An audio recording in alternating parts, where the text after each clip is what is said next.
Good morning, Rio Norte. Good morning, Rio Norte. Good morning, Rio Norte. Good morning, Rio Norte.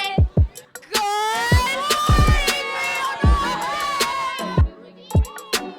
morning, Rio Norte. Good morning, Rio Norte. I'm Capiche. And I'm Shoria, and welcome back to RioTV. Please stand for the Pledge of Allegiance. Face the flag, put your right hand over your heart. Ready, begin. I pledge allegiance to the flag of the United States of America and to the republic for which it stands, one nation, under God, indivisible, with liberty and justice for all. Please be seated.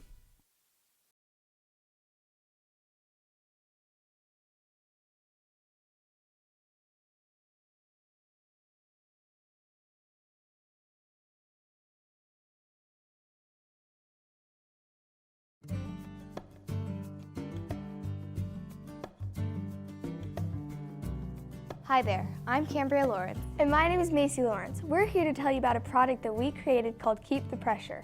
We love living in Santa Clarita. The weather's great and there's lots to do. However, we're also in an area with earthquakes and other potential events that could cause injury.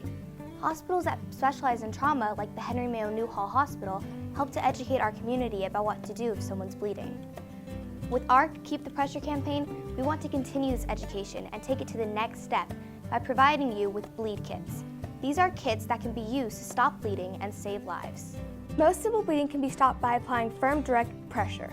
But when the bleeding becomes more severe, something else needs to happen. This is when the bleed kit will come in handy. The purpose of this video is to show you what the bleed kit looks like, what's inside it, and how to use this life-saving tool. We have some Valencia High School MSA students here with us today to help with the demonstration part of the video. First, I would like to introduce you all to the Keep the Pressure bleed kit. Please notice the end caps on either side. These can be easily removed by squeezing the tube and popping them off, like so. Inside the kit, there are 6 items that you will need to be familiar with. Quick clot gauze, a compression dressing. This is much like an ACE bandage wrap that you would use for an ankle sprain.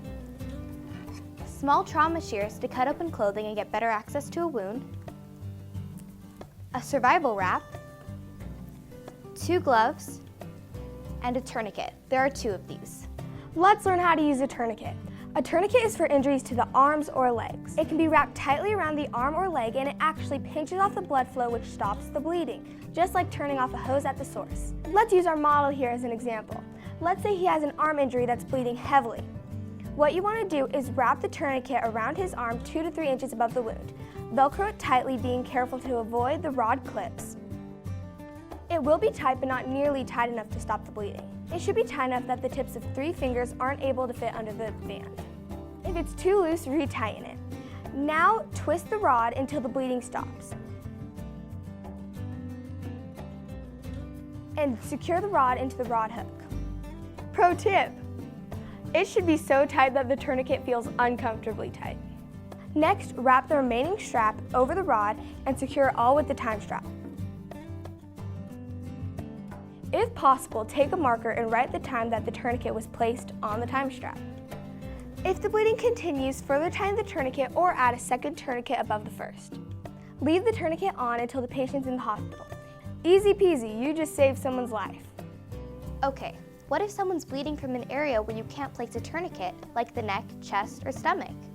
This is where the quick clot gauze can save lives. This is the very special kind of gauze that is saturated with kaolin, basically a type of clay, that will help the body form clots and stop bleeding faster. You may need to use the trauma shears in this instance to get better access to the wound. The gauze needs to be packed tightly, not just placed over the top. We have a demonstration arm to show you how this works. Using a gloved finger, tightly pack the gauze into the wound.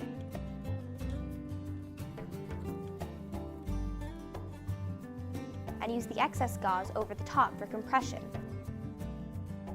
Pro tip: you can also use the quick clot gauze in a wound if a tourniquet isn't completely stopping the bleeding. Since most bleeding stops with pressure, we've included a compression dressing as well. This is basically a special elastic wrap that makes it easier to apply constant pressure to a bleeding wound. This is the compressive dressing. Unwrap the dressing and place the bandaged portion over the wound like so. Secure the back of the dressing to the Velcro and continue to wrap tightly around the arm.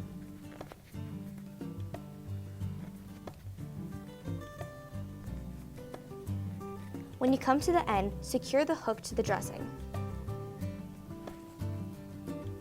Don't take it off to check if it's working.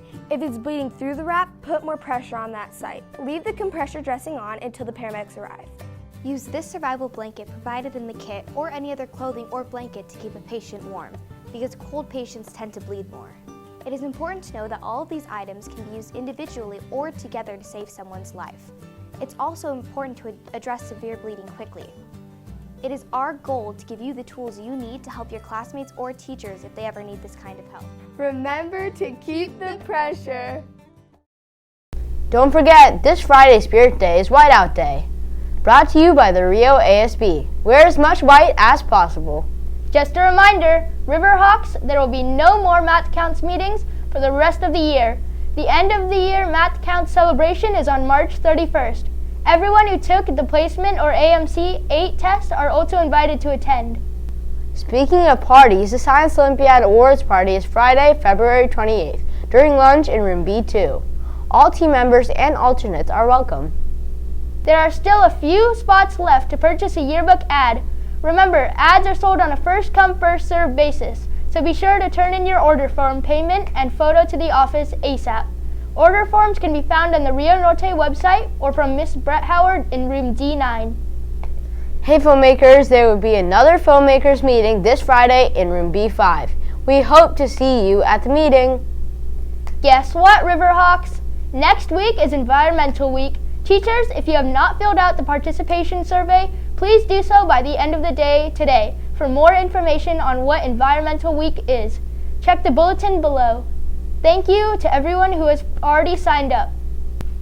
Early NJHS applications are still accepted in D11, but are due on March 27th. If you are still in need of volunteer hours, the Valencia Track and Session Stand needs some assistance. Please see Ms. Van Dyke for sign-ups. Otherwise, the Santa Clarita Library cleanup is happening during 3 days in March. You can go to the NJHS website for details on how to sign up. Attention Riverhawks, we need your help to fill out a form about your favorite electives. The form will be linked below the show so you can fill it out as soon as the show is done. Thank you so much for your help. Now let's learn about an exclusive event on campus. Introducing Bookopoly. Hey everyone, we're in the library and we're here to explain to you what Bookopoly is. So Miss Van Duzy, what is Bookopoly? Bookopoly is basically Monopoly with books. So the game you played as a kid, same thing, only this time we are reading books. So how does this work? So the way it works is there are 8 different color categories, and you are going to complete reading challenges for each of the color categories. So there's 3 challenges in each color, and then if you complete that, you earn a prize. So, are there any extra rules we need to learn about? There are a few extra rules. Number 1 is it can't be books that you previously read. The whole goal is that you are trying to expand what you're reading and branching out of, your comfort zone. And the other thing is that the books can only count for 1 category. So, are there any chance cards? There are chance cards. And like in the old game, some of the chance cards were good, some of them were bad, but here they're all good. So it could be something as simple as like asking your English teacher one of his or her favorite books and reading that book in lieu of one of the books in your next color group, or using a book that you've already read to complete one of the categories in your next color group. And these cards are earned after you complete each color category. So you mentioned there were prizes. Can you say what those are? Yeah, there's actually, so like I said, for each grouping that you complete, there's going to be a little prize. And the most of it's silly little stuff. There's a rubber ducky, there's a stuffed puppy, there's a magic scratch bookmark. And then if you complete Blackout, which is going to be the whole board, then there's an additional prize. Ooh, what's that?